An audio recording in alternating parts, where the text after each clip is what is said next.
All praise to Allah Almighty, and credit goes to my life coach who educated me how to be happy in life. تو یہ خوش رہنے کا جو secret ہے یہ مجھے میرے لائف کوچ نے سکھایا، اور وہ اس کے مطابق میں زندگی گزار رہا ہوں. تو I am more than happy, not happy, I am more than happy. تو کس طرح سے میرا لائف سٹائل ہے کہ جب ارلی مارننگ جب میری آنکھ کھلتی ہے تو سب سے پہلا لفظ جو ہوتا ہے وہ میری زبان پہ ہوتا ہے لا الہ الا اللہ محمد رسول اللہ. یا اللہ پاک تیرا شکر ہے، یا اللہ پاک معاف کریں، یا اللہ پاک میں خوش قسمت ترین انسان ہوں دنیا کا، اور I am very very happy. یعنی آغاز اللہ پاک کی تعریف سے ہوتا ہے اور اللہ کا شکر ادا کرنے سے ہوتا ہے. اس کے بعد میں تلاوت اور تلاوت قرآن پاک اور پوری دنیا کے لیے، ہر انسان کے لیے دعا کرتا ہوں. مسلمانوں کے لیے دعا، اس کے بعد غیر مسلم کے لیے یہ دعا کہ یا اللہ پاک ان کو بھی راہ ہدایت نصیب فرما. کیونکہ جب آپ کسی دوسرے کے لیے دعا کرتے ہیں آپ کو اپنے لیے دعا کرنے کی اب ضرورت ہی نہیں رہ جاتی. تو میں سب کے لیے دعا کرتا ہوں. اسی طرح پھر میرے ذہن میں یہ ہوتا ہے کہ میں نے آج کے دن کون سا ایسا کوئی کام کرنا ہے جو دوسروں کے لیے اچھا ہوئے گا.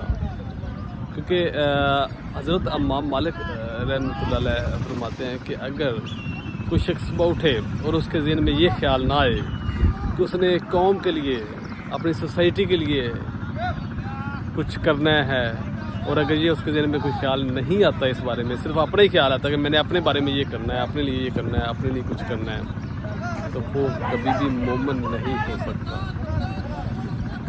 تو میری لائف کا جو آبجیکٹیو ہے، جو مجھے میرے لائف کوچ نے مجھے گائیڈ کیا اور میں نے اپنے لائف کا پرپس سیٹ کیا کہ خوشیاں اور علم بانٹنا ہے، تو میں سارا دن پھر خوشیاں اور علم بانٹنے کے ہی پیچھے رہتا ہوں. تو دن کا آغاز میں نے آپ کو بتا دیا کس طرح سے ہوتا ہے. اس کے بعد میں آ جاتا ہوں گارڈن میں، اور گارڈن میں آ کے پھر میں نے اللہ پاک کی ذات جو نیچر کو پسند کیا ہوا ہے وہ دیکھنا ہوتا ہے، اور اللہ پاک کی تعریف بیان کرنی ہوتی ہے، اور گرینری کو دیکھتا ہوں اور تازہ ہوا انہیل کرتا ہوں. لائٹ سی ایکسرسائز کرتا ہوں. کچھ ایکسرسائز ایسی ہیں جو ڈاکٹرز ریکمینڈ کرتے ہیں ہر ایج فیکٹر کے لیے، چاہے آپ میل ہیں، فیمیل ہیں، کڈز ہیں، سب کے لیے وہ چند منٹس کی ایکسرسائز ہیں. لیکن اس کے لیے لازم ہے کہ آپ ایسے انوائرمنٹ میں ہوئے جہاں پہ کلین اینڈ فریش ایئر ہوئے، اور وہاں پہ وہ ایکسرسائز وہ میکسیمم 10 منٹس کی ہیں. وہ کرنے کے بعد مجھے ایسے ہو جاتا ہے جیسے میری باڈی کی اوور ہالنگ ہو گئی ہے. اور پھر یقین جانے یہ بات فیکٹ ہے کہ میں 16 سے 18 گھنٹے ورکنگ کرتا ہوں. لائف جو میری نیند ہے وہ تو صرف میری 2.5 سے 3 گھنٹے، میکسیمم 4 گھنٹے کبھی ہو جاتی ہے، تو میں کہتا ہوں بڑا سو لیا ہے.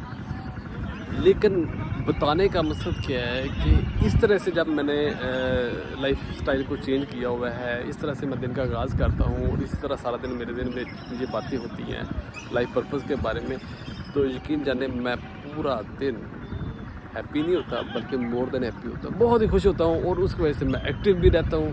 اور میں 16 سے 18 گھنٹے کام کرنے کے بعد بھی جب میں سونے لگتا ہوں تو اس وقت بھی میں فریش اور ایکٹیو ہی ہوتا ہوں. میں اس وقت بھی تھکاوٹ فیل نہیں کر رہا ہوتا. تو یہ میں یہی کہوں گا کہ اگر ہم اس طرح سے پلان کریں کہ جس طرح سے ہم 90% ہماری جو سوچ ہوتی ہے وہ گردن سے نیچے، ان کو ہم سیٹسفائی کرنے کے لیے، ہیپی کرنے کے لیے 90% اپنی کوشش کر رہے ہوتے ہیں، 90% انرجی لگا رہے ہوتے ہیں. اور اگر ہم وہ 90% انرجی جو گردن سے نیچے کے بارے میں لگا رہے ہیں وہ گردن سے اوپر کے لیے، یا مائنڈ، ہماری جو سوچ ہے، ہمارے جو نظریات ہیں، 90% انرجی اس پہ لگا دیں تو آپ کی لائف 360 ڈگری پہ چینج ہو سکتی ہے.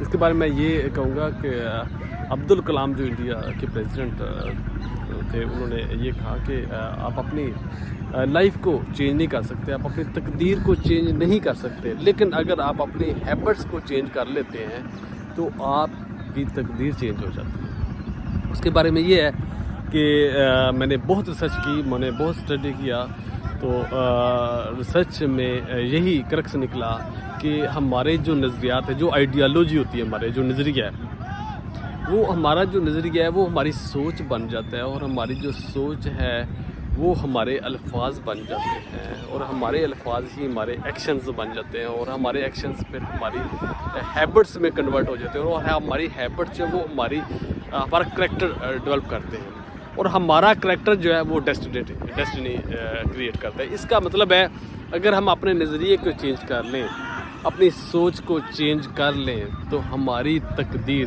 ہمارے ہاتھ میں ہے الحمدللہ۔ کیونکہ حضرت علی رضی اللہ عنہ کے پاس کوئی صاحب گئے، انہوں نے پوچھا جی تقدیر کیا ہے؟ انہوں نے کہا جی اپنا ایک پاؤں اٹھاؤ۔ اس شخص نے وہ پاؤں اٹھایا، تو آپ نے فرمایا آپ دوسرا پاؤں اٹھاؤ۔ انہوں نے کہا دوسرا پاؤں نہیں اٹھا سکتے۔ انہوں نے کہا جی یہی تقدیر ہے، تقدیر کا ایک حصہ آپ کے ہاتھ میں ہے، ایک حصہ فکس ہے جو اللہ پاک ذات نے فکس کر دیا ہے۔ جو آپ کے ہاتھ میں ہے اس کو آپ چینج کر سکتے ہیں، اس کو چینج کرنے کی آپ کوشش کریں اور اس کا آپ بینیفٹ لیں۔ تو میرا جو مشن ہے خوشیاں اور علم بانٹنا، آج کے دن میں میرے یہی آئیڈیا تھا کہ میں آپ کے ساتھ شیئر کر لوں کہ لائف میں خوشی کیسے ملتی ہے اور ہمیشہ خوش کیسے رہا جاتا ہے، وہ اس کے بارے میں میرا یہ نظریہ ہے، اور اس طرح سے میری لائف چینج ہو چکی ہوئی ہے۔ اور خوشی جو ہے وہ بانٹنے کا نام ہے۔ خوشی دوسروں کو بانٹیں گے تو پھر ہی خوشی ملے گی۔ خوش رہنے کا یہی طریقہ ہے کہ دوسروں کو خوش کریں۔ اگر کسی کے ساتھ اچھا سلوک نہیں کر سکتے تو برا سلوک نہ کریں، اور نیت ہماری صاف رکھیں۔ کبھی بھی کسی سے ملے اس نظریے سے نہ ملے کہ اس سے مجھے کوئی مطلب ہے، اس سے کوئی مجھے بینیفٹ ملے گا، کبھی ہرگز بھی نہیں، بلکہ ہمیشہ ایسے ہی ملیں کہ آپ بے لوث ہو کے ملیں، اور ذہن میں یہی رکھیں کہ آپ نے اللہ پاک کی ذات کو راضی کرنا ہے، اس شخص کو راضی نہیں کرنا، اس سے مطلب نہیں لینا۔ کیونکہ آخری بات میں یہاں پہ کلوز کروں گا کہ اگر آپ عبادت کریں گے تو جنت ملے گی، اگر آپ عبادت کریں گے تو جنت ملے گی، لیکن اگر آپ نے اللہ کی مخلوق کے ساتھ محبت کی تو پھر خدائی مل جائے گی، اللہ پاک کی ذات مل جائے گی، اور خدائی مل گی تو آپ کو سب کچھ ملے گی۔ تھینک یو، اپنا بہت سارا خیال رکھیے گا۔ اللہ حافظ۔